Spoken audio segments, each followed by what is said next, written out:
Bonjour à tous, on commence cette revue de presse en France avec Lille qui affrontait l'AC Milan en Europa League hier soir. Si les Dogs avaient balayé les Rossoneri 3-0 au match aller, ils n'ont pu faire mieux qu'un match nul 1-1 ce jeudi soir.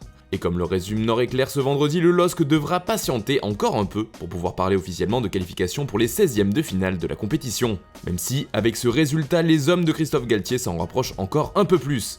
L'autre information du jour en France concerne l'Olympique lyonnais et Oussem Aouar. Comme le rapporte l'équipe dans son édition du jour, le joueur a été écarté du groupe lyonnais pour la réception de Reims dimanche, après avoir refusé un entraînement spécifique suite au dernier match contre Angers. Une décision prise par Juninho qui, selon nos informations, a suscité l'incompréhension du vestiaire et de Rudy Garcia, car le joueur n'était pas entré en jeu contre Angers à cause de l'état de la pelouse jugée trop grasse, et c'est à cause de cette même pelouse que Aouar a refusé de s'entraîner. Reste maintenant à savoir quelles conséquences aura cet incident dans le groupe lyonnais.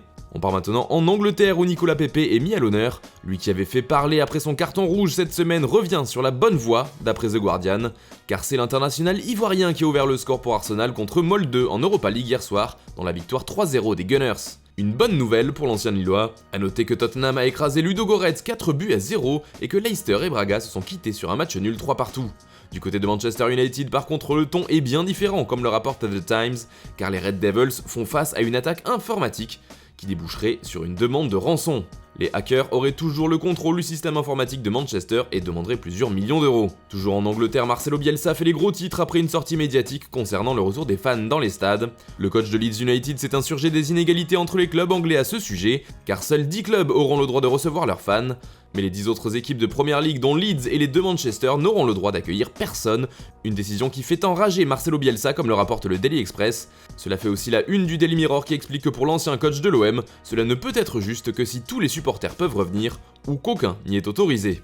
En Italie, comme dans de nombreux pays, on pleure toujours la disparition de Diego Maradona, 10 pour toujours, titre la Gazzetta dello Sport, qui rend un nouvel hommage à l'ancien joueur du Napoli. Le journal Tuttosport de son côté fait ses adieux à la star argentine et fait état des hommages qui lui ont été rendus à Naples comme à Buenos Aires. La presse ibérique, elle aussi, rend encore hommage au dieu disparu, c'est le cas de Mundo Deportivo qui demande à l'Argentine de pleurer pour lui, ou encore de As qui ne voit pour l'instant que douleur et chaos. Dans ses pages intérieures, le quotidien espagnol nous montre les débuts fracassants de Rodrigo en Ligue des Champions. En effet, en termes de précocité, le Brésilien de 19 ans a des statistiques extraordinaires.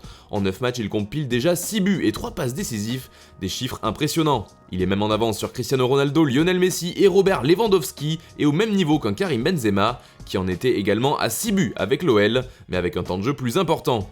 Seul Raoul est devant lui en 9 rencontres, il avait déjà marqué à 7 reprises avec le Real Madrid. Le journal Sport rend aussi hommage à Maradona et parle d'un deuil mondial, mais le quotidien catalan nous livre également une information concernant le FC Barcelone et son entraîneur Ronald Koeman. Selon Sport, ce dernier se tournerait vers les jeunes joueurs de son effectif, il avait commencé à le faire déjà contre l'Atlético le week-end dernier, mais avait subi une défaite 1-0. Il a renouvelé l'expérience en Ligue des Champions contre le Dynamo Kiev et cette fois cela a été un franc succès. Les jeunes et les joueurs qui jouaient peu ont gagné la confiance du coach, affirme le journal. Koeman serait rassuré de pouvoir utiliser son effectif dans toute sa profondeur et devrait récompenser ceux qui ont montré qu'ils avaient le niveau, notamment dans les prochains matchs de Ligue des Champions, puisque le FC Barcelone est déjà qualifié. D'ailleurs, on parle du destin d'un joueur blaugrana du côté de Séville, à savoir Junior Firpo.